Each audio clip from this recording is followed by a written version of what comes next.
Everybody give a great big hand to Mr. Mark.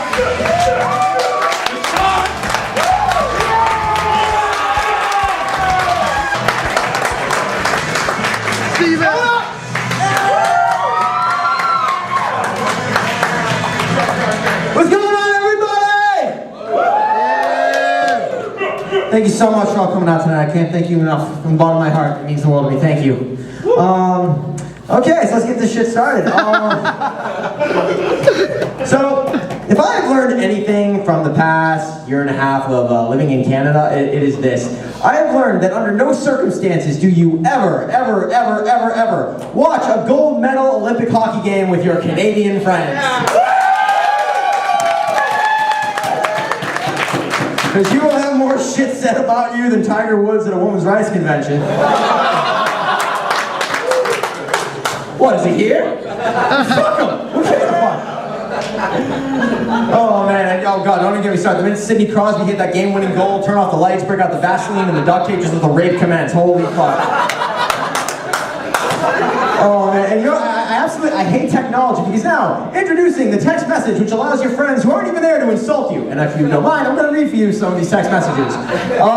First one off the bat, let's see. Fuck the United States, fuck your country's lame, you're a loser, eat shit, you're a fag, you're a fag, you're a fag, you're a fag, you're a fag, you're a fag, you're a fag, you're a fag.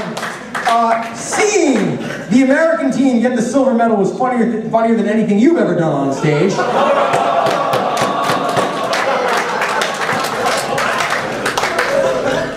And my buddy Dave, who likes to take things way too far, goes, ha ha ha ha ha, this is why the terrorists bombed the World Trade Center. Oh, but the Tiger Woods thing was fine. Oh man. I will say this though, if I could describe my Olympics in 2 words, those words would be Sean and White. I never thought I could have a ginger as a hero. Then I met Sean.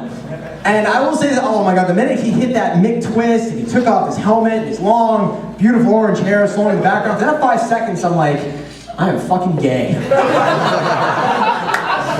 I mean, I'm not gay now, but I will say if during those 5 seconds Sean might have come up to me, I'll be like, I will ride your half pipe for hours, my friend. Back and forth. Oh man. Yeah, I know.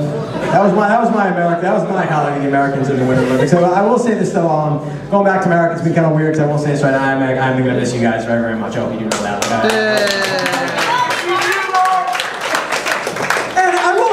Like, you know, being your comedic emissary to the United States, I guess, I will say we're not exactly a bad people, but I will say we are, however, sometimes a bit more ignorant than other countries. Let me put it, all right, let's not turn this into a Klan meeting, okay?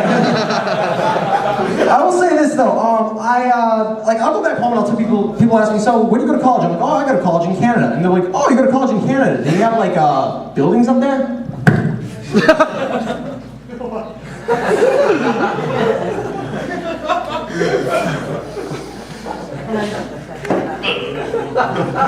Exactly. And I'm just like, no.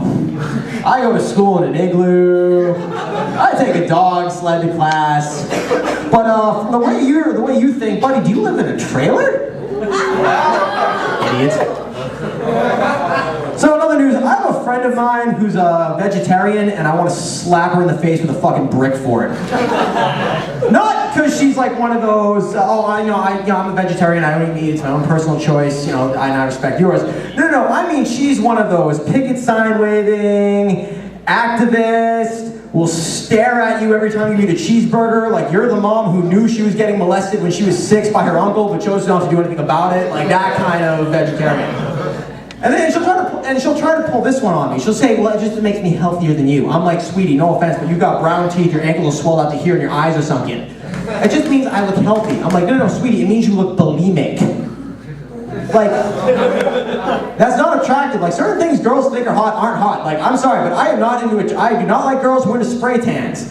Which is really weird because I know everyone's like, well, wait, he looks like a total Gino. Why is he? What are you talking about? Like, let me explain. I would like to call the business a Guido transplant. I have the same kind of style, but I get none of the chicks. It's frightening.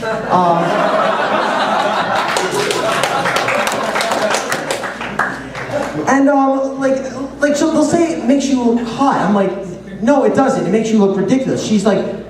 I'm like, people are staring at you on the street. Well, that's just because I look hot. No, it's because you look orange.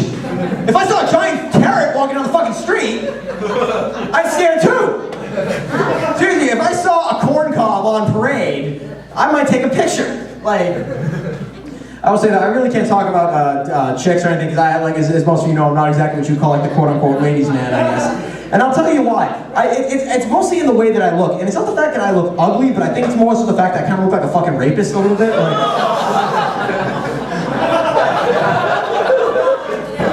Like seriously, I'll look at myself in the mirror sometimes, and I'll just be like, wow, I should never go near a school.